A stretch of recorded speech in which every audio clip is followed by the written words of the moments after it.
Hello, viewers, and welcome back to the GI Huddle. Welcome back to Andrea McGeachin as well, Neosurf CEO. Andrea, lovely to have you back. It's great to be back. It's a long time, I feel, but yeah, it's good to see you. Yeah, good to see you. Excited to talk about. We're going to focus on kind of internationalization. Almost said it wrong there, big word. It is a big Um, word, yeah. yeah. To start off with, though, you had a kind of a personal transition. Last few months, you became the CEO. Maybe a quick word on that. Can you tell us how's that role been since? Frantic. You do tend to get a little bit more traffic on LinkedIn. Um, we've made a few moves actually. It's not just me becoming the CEO. We've um, advanced a chief operating officer as well, Right. and Lydia, Hmm. who, if any of our operators listening to this, hopefully will have known Lydia. She's a really smart person and runs a really great team, and we're very proud of how we support the operators with it. France in itself. So Nicolas was always the president of the French company, um, and France is very much the tech side and running the product tech development, and the commercial side of the business is very much now more towards us. Hmm. So um, if we take our different entities and different countries, that's what my side of the business is doing. So it made absolute um, best practice is a good word to use Hmm. to become Yeah. the CEO. I'm very proud to do it. Um, and in my later years, I always tell everybody, but I love this. I love payments. Yeah. Never thought when I first entered it and back at UCash days in July 2007 when I entered it that I would love it because I really was a retailer. Hmm. But I do Yeah. love it, and I know it's challenging and it's challenging and different every day, but I do enjoy it. It's a great place to be. Yeah, I mean, your passion for payments has always come through every time we've spoken and every time we've done a huddle. Um, let's see if we can sort of channel some more of that passion into as we talk about internationalization. There we go. I said it right this time. Um, the first question, when you were talking about, so we're talking about Neosurf and the internationalization of your services. What are the core kind of things you need to consider when you're looking at going into other markets and global and that kind of thing? Well, today it starts with regulation, whereas it used to start with how many shops are there and can we reach enough customers to help it being worthwhile. It is still important that we know what our footprint can be, what our local partners will be that can do the point of sale at the shop level.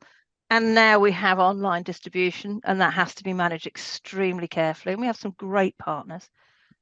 But the number one thing now is regulation. And Hmm. even if it's extending in Europe, it's regulation. Yeah. And I have to say something that I say an awful lot in the last 12 months. We have two regulators. Hmm. Naturally, our company has to be regulated by a payments finance regulator, be it the Financial Conduct Authority in the UK, FISERV somewhere else, FISERV, FinServ elsewhere. Um, but the gambling operators have their regulators, and the regulators are growing to become more um, directive about payments. Yeah. And so, as you grow to extend a country or go into a new country, I believe strongly that it is our responsibility to support our clients, and in this instance, the gambling client, that the operator gets something that meets the regulation. Hmm. Never will our team sit there and go, no, that's your task. Yeah. That's not how we see things at all. Yeah. That it's a sad thing, but actually it's a necessary thing. And to be honest, I'll talk about it later, but we've found great ways of not having to interrupt the user journey in it and not having to add more pressure on the tech queue for Hmm. our operators. So it's useful. Yeah. But there you Sh- go. Yeah, sure. I remember, when we previously spoke and you mentioned that concept of kind of, I guess, a dual regulation kind of way of looking at it. And I remember Yeah. you kind of mentioning some good examples of regulators who have done Oh things a yes. good way, so Holland and Ontario. Um, Yes. yeah, Yeah. obviously not the case in some, but hopefully they're all improving across the board. Yeah. So actually that's more to do with the engagement. Yeah. So if they engage with you, and the Netherlands gambling regulator, engages, talks to you. Yeah. They're not necessarily going to, they're not saying let's go for dinner and have a conversation about it. That's not quite the engagement, but they engage and talk. And if you ask a question about something, they'll take the time to explain what they mean. Yeah. Makes a big We're difference. finding a massive difference. You see that in the US as well, that the regulators will explain. And Ontario, I think the Ontario people led the way on it. Yeah. It was a refreshing side. It's true that the US states that were going into gambling, in New Jersey is just the guys there are absolutely amazing and brilliant and passionate. So maybe that's unfair on them saying that they were first, Sure. but I'm talking about for us. That approach is superb, and we embrace that. Yeah. We embrace it. But now it's a question of well, I'm moving on really, but it is about how we.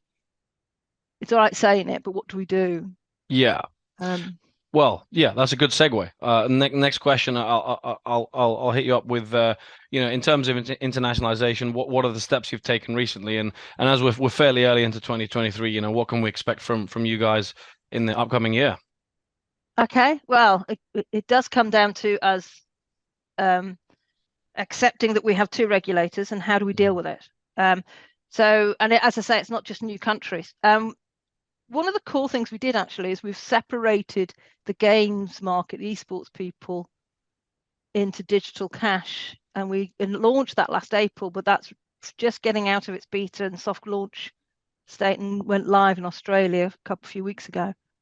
And is now going to be rolled out. So now we've got to focus, and we've got people in our business that are focused in different areas. And one of the cool things that we've got is what we call the KYC handshake. So when we talk about regulations, we've got a responsibility of what we're doing. And this is why the regulator in the Netherlands has said, yes, you can do that if you're doing this, this, and this. Well, this is how we do that. Then, okay, that's fine.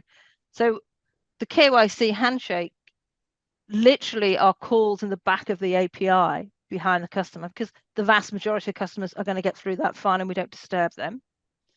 And it helps either share information, it helps give data about information.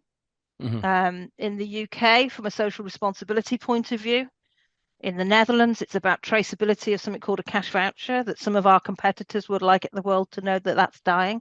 It's not. The voucher's anonymous. No, it's not.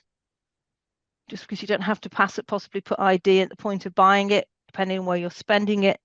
There's methods of doing that, and there's smart ways of doing it. And the answer to your question really is technology. And that the KYC handshake starts to become even more important when we go into some other territories. The USA, very much, of course, but we're entering places that, not necessarily for the gambling world, but we're entering Philippines, Japan, and India this year. We are stretching out into the LATAM area. And one of the things we're also doing is using the ability to bring the current local payments that exist to load into Neosurf, which isn't new. It's people see that everywhere. But maintaining that with our ability to understand who that customer is and keep a low tech. And that's what I was talking about, this guy who sat in September. Guy, it's interesting to call him a guy. Very, very good. One of the best payments guys in the industry. And I always promise never to mention his name. But he said something to me which really, really resonated. He said, you know what? Payment companies, you're all doing your best. You're all out there. I'm going to get this right. I'm going to do that. I'm going to get this right. I've got this new technology. Oh, we're going to go that way. Going to go that way. And you're going to be absolutely brilliant. It's going to make your world so much better. I have no space in my tech queue. He said, you're either acquisitioning each other and I've got to start again. You're changing your platforms. You've got a new thing. He says, I can't open a new country because all you do is take my tech space up. And it would be really nice if you could do that work and not make me have to do a whole load of things. It influenced our KYC handshake more than ever. So that actually it's within the same API. And so all of these new places we're going to, an extension of things with the regulators, that's what 23 is about, is making this grow and not burden the operator, support the operator. Sure. That's what it's about. Yeah. I wanted to pick up on your point about the prepaid vouchers and the cash vouchers. How are operators seeing your growth internationally? Because as you mentioned, a lot of competitors playing that sort of concept, that area down. I have to say it's tough. It's sometimes you're going back in time in your conversation with some of the operators, especially you've got new payments people coming in, and the payment person has changed their role, and now they're trying to see things and potentially wouldn't buy a cash voucher at all in their world. Yeah. So it doesn't help that a lot of our competition have made a decision to, well, actually it does help because it leaves more for us. But it doesn't help that the statements that some of our larger competitors make in that, yeah, vouchers are on the way out, and so saying that they're anonymous, you can't have them. Anonymous and traceability are different things. It's private, but we can trace that voucher purchase, and we deliver according to the regulations. But this is a tough call. But the operators who do start to come on board or are extending us, and it's not just new operators, and then see the services that we're giving and the service level. That's why I was talking about our chief operating officer. Our service level is at the heart of what we want to do. And then this adding, we're simple in what we're adding. We're not bringing out some major wallets that can do this and do that. And obviously, we've got to do something. So one of our best kept secrets was payouts. So the ICE this year is the first time we thought, you know what, we need to tell people the payouts is available. Yeah. And so we've been pushing that. So we're keeping to our core. We're keeping to our core, and we're doing it really, really well. And we're delivering customers who repeat and come back, and we keep the business model smart. And we keep a very, very open and transparent conversation with our operators. And we are seeing that works. And we are seeing that in some territories where they've got difficulties, that we can help them. And there are operators out there that potentially would say this back. I would never name them in an interview, is that when we say we're going to try and help them do something, we do. Yeah. But in what we're doing, we're not trying to become all things to all men.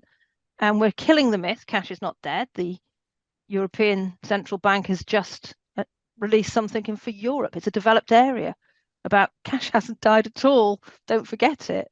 So what we're doing with our voucher is bringing that cash and allowing people who are cash customers, and sometimes they're cash and tomorrow they might be card, and then the next day they are cash. So they're not just about a path. It depends what they're doing. Yeah. To bring cash into digital. And we're focused and we do it well. And we do it in a smart way. And we're scalable. Yeah. So that's just, we're keeping our focus. Cash will still be right up there at the top of our list. All our competitors seem to be, oh yeah, you can Google Pay, Apple Pay, do all of these things. Oh, and you can do cash. We're not, and you can do cash at all. Yeah. So cash is not the only thing, of course, but it is fundamental. Definitely.